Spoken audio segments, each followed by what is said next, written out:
Por que algumas pessoas não enxergam bem? Quando uma pessoa está com dificuldade para enxergar, geralmente consulta o oftalmologista e ele receita óculos ou lentes de contato. Quando utilizamos uma lupa para observar um inseto, nós o enxergamos com um tamanho bem maior. Por outro lado, uma câmera digital com a função zoom pode reduzir ou aumentar a imagem que vemos. O termo lente é atribuído a um objeto geralmente composto de vidro que, por apresentar uma ou duas superfícies arredondadas, modifica a direção da luz, contribuindo para a formação mais nítida de uma imagem. As lentes são utilizadas nos chamados instrumentos ópticos: óculos, lupas, microscópios, projetores, binóculos, telescópios, câmeras fotográficas e filmadoras, que facilitam a observação de imagens. A melhor câmera fotográfica de todos os tempos. Desde 1839, quando foi inventada, a máquina fotográfica passou por um intenso desenvolvimento tecnológico. Ainda assim, o princípio de funcionamento dela continua sendo inspirado no do olho humano, que é uma extraordinária câmera natural. Entre as semelhanças na maneira como a câmera fotográfica e os olhos funcionam, podemos destacar, por exemplo, o fato de que, quando visualizamos um objeto, a imagem é projetada invertida na retina. Isso também acontece com a imagem focalizada pela câmera fotográfica, que é projetada no sensor. Ela é processada pelo cérebro ou pelo processador da câmera e se forma na posição normal. É possível ajustar as lentes da câmera para obtenção de imagens mais nítidas. Semelhantemente, os olhos se adaptam às mais variadas condições para captar as imagens. A córnea e o cristalino atuam em conjunto para promover o ajuste de foco da imagem no olho. Os olhos também são capazes de se adequar à falta ou ao excesso de luminosidade e à necessidade de foco em imagens mais próximas ou mais distantes. É muito comum encontrarmos pessoas que enfrentam problemas referentes à visão. Um grande número de indivíduos tem dificuldade para focalizar imagens na retina. Em consequência disso, não enxergam com nitidez, pois a imagem formada não condiz com a realidade.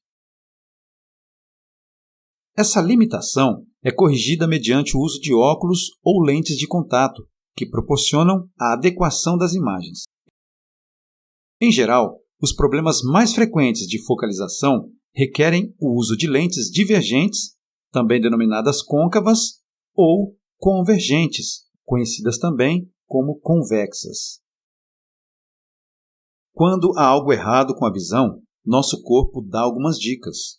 Caso apresente algum desses sintomas, consulte um oftalmologista. Tontura. Em geral, acontece durante a leitura. Dificuldade de leitura.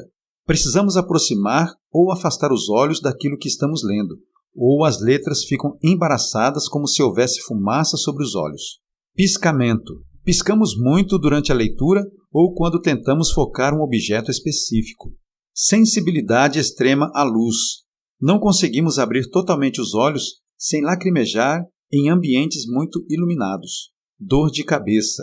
Ocorre com frequência durante ou após a leitura ou assistimos à TV.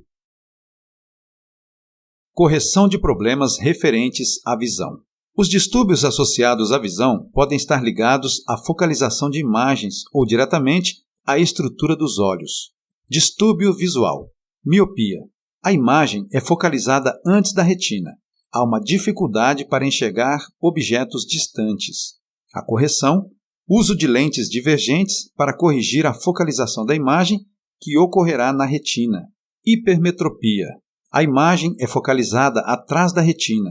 Há uma dificuldade para enxergar objetos próximos. A correção. Uso de lentes convergentes para ajustar a imagem na retina. Astigmatismo. Curvatura irregular da córnea ou do cristalino, causando desvio irregular da luz. A imagem fica turva e distorcida, com vários focos, a qualquer distância. Correção. Uso de lentes que alongam alguns raios luminosos. Como evitar problemas oculares ao longo da vida, durante a gravidez. A gestante deve tomar todas as vacinas recomendadas, a fim de evitar que o bebê nasça cego ou com problemas neurológicos. De 0 a 2 anos. Os olhos dos recém-nascidos são avaliados para verificação de seu funcionamento perfeito. Um dos problemas mais comuns nessa fase é o estrabismo, caracterizado por uma disfunção muscular que impede os olhos de ficarem paralelos. O tratamento desse desvio ocular deve ser iniciado o quanto antes, de 3 a 12 anos. Os olhos se desenvolvem até completarmos 5 anos de idade. Esse período envolve o início das atividades escolares e muitas crianças têm baixo rendimento simplesmente porque não enxergam bem. Os distúrbios mais comuns estão ligados à focalização de imagens, miopia, hipermetropia e astigmatismo. Para identificá-los e evitar prejuízos no desenvolvimento estudantil, é fundamental consultar um oftalmologista. Dos 12 aos 40 anos. Essa faixa etária requer muita atenção, pois muitos indivíduos apresentam sintomas como dores de cabeça, sensibilidade à luz, ressecamento e vermelhidão nos olhos devido ao uso excessivo de dispositivos eletrônicos, como TVs, smartphone, videogame, computadores e etc.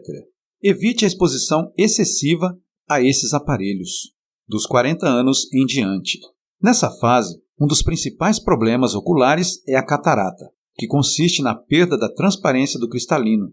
O impedimento da passagem da luz faz com que a visão fique pouco nítida e, em certos casos, seja totalmente perdida. A correção envolve uma cirurgia na qual o cristalino é substituído por uma lente artificial. Adaptação dos cegos ao dia a dia. Os olhos nos auxiliam na realização de muitas atividades diárias. Eles nos permitem, por exemplo, diferenciar objetos e cores, ler uma história de um livro, atravessar a rua em segurança, entre várias outras ações que consideramos naturais. Você sabe como as pessoas que não enxergam realizam atividades como essas? Embora não enxerguem, as pessoas cegas se orientam pelos outros sentidos que as ajudam a interagir com o mundo de um modo diferente. Para ler e escrever, por exemplo, elas utilizam o sistema Braille, um código universal que favorece a ampliação do conhecimento e a inclusão social dos cegos. Esse sistema foi desenvolvido em 1825 pelo francês Louis Braille. Aos 3 anos, enquanto brincava na oficina do seu pai, que era fabricante de arreios e celas, Luz machucou um dos olhos com um instrumento pontiagudo. Poucos dias após o acidente, o olho ferido infeccionou gravemente e o garoto ficou cego. Naquela época, já existiam códigos militares envolvendo linhas e pontos, os quais facilitavam a comunicação sem o auxílio de luz ou som, protegendo os soldados nos campos de combate. Baseando-se nesse sistema, Luz elaborou, aos 12 anos, o método de comunicação tátil, que por sua eficiência continua sendo usado até hoje em todo o mundo. Os símbolos que compõem o sistema Braille são identificados pelo tato, com o auxílio do dedo indicador, por meio do reconhecimento de pontos em alto relevo. A escrita tátil é representada por diversas combinações, que representam o alfabeto, os sinais de pontuação, os números e os símbolos relacionados à informática. Todas as pessoas com deficiência visual devem ter a oportunidade de aprender a ler e escrever em Braille. O hábito da leitura, seja pelo sistema Braille, seja pelo método convencional, proporciona conhecimento, estimula a curiosidade, a imaginação e o raciocínio e enriquece o vocabulário. Algumas pessoas cegas contam com o auxílio de cães-guias, os quais são adestrados para receber comandos específicos e interpretá-los corretamente, a fim de ajudar o indivíduo a se locomover com segurança. Geralmente, esses animais são aceitos em locais públicos. Desde 1961, o Dia Nacional do Cego é comemorado em 13 de dezembro. E aí, comenta aqui embaixo se você gostou desse vídeo. Nos vemos na próxima aula. Até mais!